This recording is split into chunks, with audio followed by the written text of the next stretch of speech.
भोपाल सुर दर्पण musical group Bhopal द्वारा साइसन संगीत शिक्षाशाला भोपाल की प्रस्तुति तुम मुझे यूं भुला न पाओगे परिकल्पना एवं प्रस्तुतिकरण, जिसमें मुख्य अतिथि के रूप में हरिओम जटिया, विशेष अतिथि राजेश मिश्रा, मंच संचालन राजीव देवगन, प्रदीप गुप्ता, सुनील सैनी, मनोज श्रीवास्तव, यथार्थ शर्मा, संदीप दुबे, प्रदीप शर्मा, सुनील तेलंग, रीता बोथे, सविता गुप्ता, सुनीता श्रीवास्तव, सपना, वादक कलाकार मेहरुद्दीन, अजहर, रेहान, रवि, ध्वनि जेएमडी साउथ, श्री राजेश मिश्रा, विशेष सहयोग बहुत वर्मिक, Tara galaxy enterprises, star health and LIC insurance company limited. जब एडवोकेट प्रदीप शर्मा ने पल पल दिल के पास तुम रहती हो यह गाना गाया तो पूरा हॉल तालियों की गड़गड़ाहट से गूंज उठा।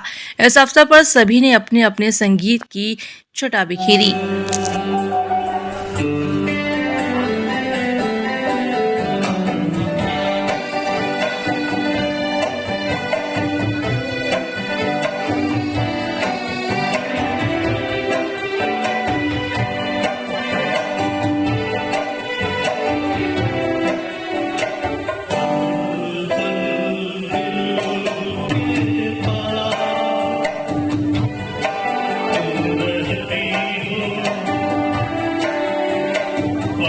तो मैं के द्वारा बड़ा अच्छा आयोजन किया और नई नई जो प्रतिभा है उनको दर्शक बनाया। हमने आज तक जितने भी कार्यक्रम किए हैं उसमें सब नई प्रतिभाओं को ही सामने लेके आ रहे हैं और कोशिश करते हैं कि आयोजन अच्छा करें और जितना आप सफल होते हैं वो सब गुणीजनों के आशीर्वाद से मिलता है, फल मिलता है। और हम चाह रहे हैं कि गृहिणियां जितनी भी हैं और उनको हम थोड़ा ज़्यादा प्रेफरेंस देना चाह रहे हैं कि वो लोग मतलब मेल सिंगर तो कहीं भी चले जाते हैं पर आजकल जो ट्रेंड चल रहा है वो भी, तो हम उससे अलग हटके करना चाह रहे थे। हालांकि हम सब लोग मिलके ही कार्यक्रम को करते हैं, तो हम उससे अलग हटके ये कि अच्छे कलाकार हों, लिमिटेड कलाकार हों। अभी जैसे हमारे सिर्फ 11 लोग हम लोग गा रहे हैं, मात्र 11 लोग हैं हम लोग, ये हमारा परिवार। और ये 11 लोग मेरे ख्याल से 3-4 साल से हम लोग कंटिन्यूस 11-12 लोग रहते हैं परमानेंट। तो जी सुर दर्पण जो है बड़ा अच्छा आयोजन किया है, तुम मुझे भुला ना पाओ। जी हाँ, हाँ ये बात आप सही कह रहे हो। और जैसा अभी जटिया साहब ने बताया कि कोई भी कार्यक्रम जो है वो छोटा या बड़ा नहीं होता, तो ये वास्तविकता यही है कि कोई छोटा बड़ा कार्यक्रम कोई नहीं होता। हर कार्यक्रम होता है। जो कार्यक्रम मन से किया जाए, दिल से किया जाए और लोगों को मजा आ जाए, भले ही उसमें श्रोता 2 बैठे हों लेकिन उनको मजा आ गया तो समझ लो कार्यक्रम सफल है। और आपके मतलब पंडाल में 10,000 आदमी बैठा है और कार्यक्रम बोर है तो उसका क्या औचित्य है। तो कोई छोटा बड़ा कुछ नहीं होता, सब अच्छा रहता है। और मैं समझता हूँ कि मैं संचालक भी रहा कल्चर में, सेक्रेटरी भी रहा कल्चर का। मुझे लगता है कि जो प्रतिभा रहती है वो अपने आप ही अपना रास्ता बना लेती है। सब मतलब जो भी बड़े कलाकार देश में दिखते हैं या विदेश में अंतर्राष्ट्रीय स्तर पे, उन सब लोगों की जो शुरुआत है वो छोटे स्टेज से ही हुई है।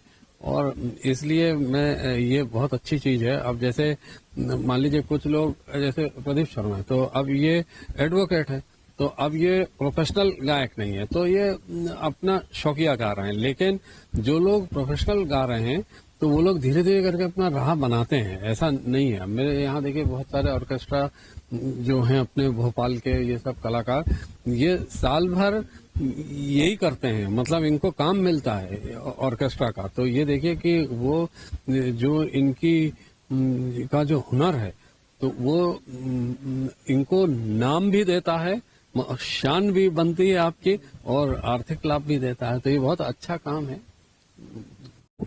आज के इस संगीतमय शाम में हमारे मुख्य अतिथि हरिओम जटिया साहब, राजेश मिश्रा साहब, सीनियर आईएएस, और इस कार्यक्रम के जो नायाब हीरे हैं सिंगर्स, वो सभी के प्रति मैं आभार व्यक्त करता हूं कि उन्होंने, और विशेषकर श्रोतागण जो आते गए, हम लोग इंतजार में रहे हमारे अतिथि जो आने वाले थे, थोड़ा विलंब से आए लेकिन सबने इंतजार किया उनका, और आके उन्होंने जो कमी थोड़ी देर से आने हो गई थी वो इस तरह से उन्होंने पूरी कर दी कि सब लोग खुश हो गए। हम उनके प्रति बहुत बहुत आभार व्यक्त करते हैं। बहुत बहुत धन्यवाद संदीप भाई आपका, तेलंग साहब आपका, और हमारी दोनों भाभियों का जो प्रेरणा है इन दोनों के लिए, और उनसे प्रेरित होकर हम लोग ये कार्यक्रम कर पाते हैं। बहुत सपोर्ट करती हैं वो। सर आपको जब गाने में जब दिल के पास में रहती है पल हाँ, क्या है इस गाने को बड़ा रोमांटिक होकर आपने गाया? ये किशोर कुमार के बहुत ही, मैं बताऊं आपको, उनके जो गाने हैं किशोर कुमार साहब के, उनमें जो बहुत ही ज्यादा लोग कर्णप्रिय है, लोगों को आज भी दिलों में बसता है गीत, और हर कोई जानता है जिस गाने को, वो ये गाना है पल पल दिल के पास तुम रहते हो। उसी गाने को मैंने अभी गाया था। अभी ये गाना सुन के जाइए, जादूगर तेरे नैना। क्या वजह आप सोशल मीडिया पर अक्सर एक्टिव रहते हो? आपके गाने की धुनें सोशल मीडिया माध्यम से लोगों तक पहुंचते हैं। बची हुई जिंदगी जीना चाहता हूँ। बहुत संघर्ष किया जीवन में, अब थोड़ा अपने लिए भी जीना चाहता हूँ, संगीत के लिए जीना चाहता हूँ। कुछ मेरे साथी, मेरे दोस्त आगे बढ़ जाएं। यहाँ देवेंद्र सोनी हैं जिन्होंने संदीप भाई से परिचय कराया, और संदीप भाई ने आज मंच दिया मुझे गाने के लिए। ऐसे ही एक दूसरे से सब जुड़ते जाते हैं। अरिजीत सिंह की कहानी आपने सुनी जटिया साहब के साथ, कि इनके घर पे ही रहते थे। आप सोचिए, कल्पना कीजिए कि आज किस मुकाम पे हैं वो। फिल्म फेयर शो भी करते हैं, दुबई में शोज करते हैं जटिया साहब। इनका बेटा इतना होनहार है कि हम उनसे मिलने के लिए कोशिश करते हैं कि उनसे मुलाकात हो जाए हमारी। और सारे स्टार्स, सारे के बीच में वो सबसे बड़ा हीरा चमक रहा है, कोहिनूर। और साइमन संगीत द्वारा आज ये जो कार्यक्रम आयोजन किया गया है, वास्तव में संगीत की एक दुनिया होती है और संगीत का एक परिवार होता है, और संगीत की कोई जात पात नहीं होती है। जो गाता है वो अच्छा गाता है, और जब वो गाता है तो फिर दुनिया पूरी सुनती है। और उसके कारण कार्यक्रम में कितने लोग आए वो जरूरी नहीं है, कार्यक्रम में कितने दिल से लोग आए हैं वो आवश्यक होता है। और आज जो कार्यक्रम दुबे जी ने और शर्मा जी ने और तीसरे और कौन है, तेलंग जी ने बहुत ही अच्छा किया है। मैंने तो शुरुआत 25 वर्ष हो गए इंडस्ट्रीज के अंदर। हिंदुस्तान का एक भी सिंगर ऐसा नहीं जिसका मैंने कार्यक्रम नहीं किया हो, चाहे AR रहमान हो, अरिजीत हो, शान हो, सुखविंदर हो, सुनिधि चौहान हो, श्रेया घोषाल हो, सबके कार्यक्रम की कैलाश करके 22 शोज किए हैं। तो ये शो बिजनेस के अंदर कलाकार को मंच देना। सन 2009 में अरिजीत सिंह मेरे घर पे ही रहता था भोपाल में, फिर मैंने उसको फेम गुरुकुल में भेजा। फिर पता चला कि वो जीत के नहीं आया, तो इसी भोपाल में उसके 3-3 हजार रुपए में न जाने कितने शो हुए, शायद आप लोगों को पता नहीं, अरिजीत सिंह पे। और फिर प्रीतम दा के पास भेजा उसको, फिर उसके बाद उसकी लाइन हुई, अभी 6.5 करोड़ रुपए लेता और डेट अवेलेबल नहीं। तो ये होता है मंच को स्थान देना। तो कलाकार तो होते ही हैं, लेकिन उनको स्थान देना बहुत जरूरी होता है। तो सिंगर कभी भी कोई भी उभर के आ सकता है। अभी सीता विश्वकर्मा जबलपुर की आई, अभी मैंने तिरंगा सॉन्ग निकाला था पूरा, और शान के साथ में मध्य प्रदेश के 4 कलाकार ने गाया, तो गवर्नर और CM साहब ने उसको रिलीज किया था।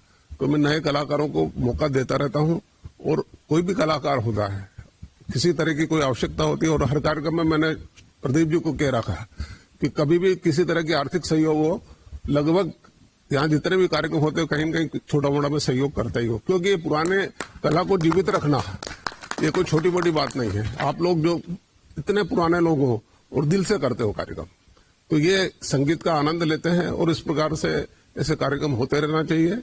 और आज मेरे को बुलाया, बहुत बहुत धन्यवाद आप सबको। संगीत होता है, ना कोई पुराना होता ना नया होता है। आज का भी संगीत वही आनंद देता है, और पहले का भी संगीत उतना ही आनंद देता है। पुराने गाने सुनेंगे तो भी उतना आनंद आएगा, और नए वाला भी देखो, आपके तो कोल्ड प्ले आ रहा है। अभी मेरा बेटा जो है वर्ल्ड के सारे बड़े शोज कर रहा है, दिलजात दोसा, इसके शो मैंने 2 साल पहले 10-12 लाख रुपए में किए थे। आज 150 करोड़ का शो हाउसफुल होता है, चाहे वो जयपुर हो चाहे दिल्ली हो। तो कलाकार को, इंडियन कलाकार भी वर्ल्ड लेवल पे फेम हो गए। अभी अबू धाबी में भी उसने शो किया। तो ये है कि कला तो संगीत है ही, और पुराना तो जब सुनते हैं तो उसका आनंद ही अलग रहता है। और आज जो हमारे मध्य प्रदेश के कलाकार दोनों ही, किशोर जी हो चाहे लता जी हो, हमारे लिए श्रद्धेय हैं, और पूरे देश में नाम किया है उन्होंने। और आज उनके गाने गा करके हम सब लोग आनंदित होते हैं, तो वो तो कल्पना ही नहीं कर सकते हैं।